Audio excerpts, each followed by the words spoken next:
Hello दोस्तों, नमस्कार। तो हमारी आज की कहानी है राजा परीक्षित का मृत्यु भय कैसे दूर हुआ। तो चलिए इस कहानी को हम शुरू करते हैं। राजा परीक्षित को श्रीमद् भागवत पुराण सुनाते हुए जब श्री सुखदेव जी को 6 दिन बीत गए और तक्षक यानी कि सर्प के डसने से मृत्यु होने का एक दिन शेष रह गया, तब भी राजा परीक्षित का शोक और मृत्यु का भय दूर नहीं हुआ। अपने मरने की घड़ी निकट आता देखकर राजा का मन क्षुब्ध हो रहा था। तब सुखदेव जी ने परीक्षित को एक लौकिक कथा सुनानी आरंभ की। राजन, बहुत समय पहले की बात है। एक राजा जंगल में शिकार खेलने गया। संयोगवश वह रास्ता भूलकर घने जंगल में जा पहुंचा। उसे रास्ता ढूंढते ढूंढते रात्रि हो गई और वर्षा होने लगी। राजा बहुत डर गया और किसी प्रकार उस भयानक जंगल में रात्रि बिताने के लिए विश्राम का स्थान ढूंढने लगा। कुछ दूरी पर उसे एक दीपक जलता हुआ दिखाई दिया। वहां पहुंचकर उसने एक बहेलिये की झोपड़ी देखी। वह बहेलिया ज्यादा चल फिर नहीं सकता था, इसीलिए झोपड़ी में ही एक ओर उसने मलमूत्र त्यागने का स्थान बना रखा था। अपने खाने के लिए जानवरों का मांस उसने झोपड़ी की छत पर लटका रखा था। वह झोपड़ी बड़ी गंदी, छोटी, अंधेरी और दुर्गंध युक्त थी। उस झोपड़ी को देखकर पहले तो राजा ठिठका। दुर्गंध देखकर ही मन खराब हो गया, लेकिन उसने सिर छुपाने का कोई और आश्रय न देखकर उस बहेलिये से अपनी झोपड़ी में रात भर ठहरने के लिए प्रार्थना की। बहेलिये ने कहा कि आश्रय के लोभी राहगीर कभी कभी यहाँ आ भटकते हैं। मैं उन्हें ठहरा तो लेता हूँ, लेकिन दूसरे दिन जाते समय वे बहुत झंझट करते हैं। उन्हें इस झोपड़ी की गंध ऐसी भा जाती है कि फिर वे उसे छोड़ना ही नहीं चाहते और इसी में ही रहने की कोशिश करते हैं एवं अपना कब्जा जमाते हैं। ऐसे झंझट में मैं कई बार पड़ चुका हूँ, इसीलिए मैं अब किसी को भी यहाँ ठहरने नहीं देता। मैं आपको भी इसमें नहीं ठहरने दूंगा। राजा ने प्रतिज्ञा की कि वह सुबह होते ही इस झोपड़ी को अवश्य खाली कर देगा। यहाँ तो वह संजोगवश भटकते हुए आया है, उसे तो सिर्फ एक रात काटनी है।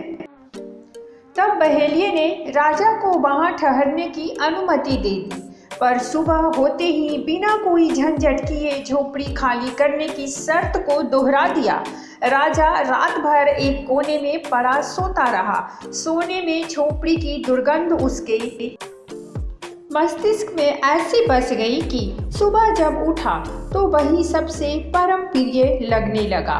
राजा जीवन के वास्तविक उद्देश्य को भूलकर वही निवास करने की बात सोचने लगा और बहेलिये से वही ठहरने की प्रार्थना करने लगा। इस पर बहेलिया भड़क गया और राजा को भला बुरा कहने लगा। राजा को अब वह जगह छोड़ना झंझट लगने लगा और दोनों के बीच उस स्थान को लेकर बड़ा विवाद खड़ा हो गया। कथा सुनाकर सुखदेव जी महाराज ने परीक्षित से पूछा, परीक्षित बताओ, उस राजा का उस स्थान पर सदा के लिए रहने के लिए झंझट करना उचित था?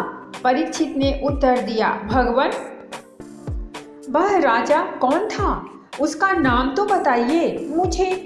वह तो मूर्ख जान पड़ता है जो ऐसी गंदी झोपड़ी में अपनी प्रतिज्ञा तोड़कर एवं अपना वास्तविक उद्देश्य भूलकर नियत अवधि से भी अधिक वहां रहना चाहता है। उसकी मूर्खता पर तो मुझे आश्चर्य होता है। श्री सुखदेव जी महाराज ने कहा, हे राजा परीक्षित, वह बड़े भारी मूर्ख तो स्वयं आप ही हैं। इस मलमूत्र की गठरी देह में जितने समय आपकी आत्मा को रहना आवश्यक था, वह अवधि तो कल समाप्त हो रही है। अब आपको उस लोक जाना है जहां से आप आए हैं, फिर भी आप मरना नहीं चाहते। क्या यह आपकी मूर्खता नहीं है? राजा परीक्षित का ज्ञान जाग गया और वे बंधन मुक्ति के लिए सहर्ष तैयार हो गए। वस्तुतः यही सत्य है, जब एक जीव अपनी माँ की कोख से जन्म लेता है तो अपनी माँ की कोख के अंदर भगवान से प्रार्थना करता है कि हे भगवान, मुझे यहाँ इस कोख से मुक्ति कीजिए। मैं आपका भजन सुमिरन करूँगा। और जब वह जन्म लेकर इस संसार में आता है तो उस राजा की तरह हैरान होकर सोचने लगता है कि मैं ये कहाँ आ गया, और पैदा होते ही रोने लगता है।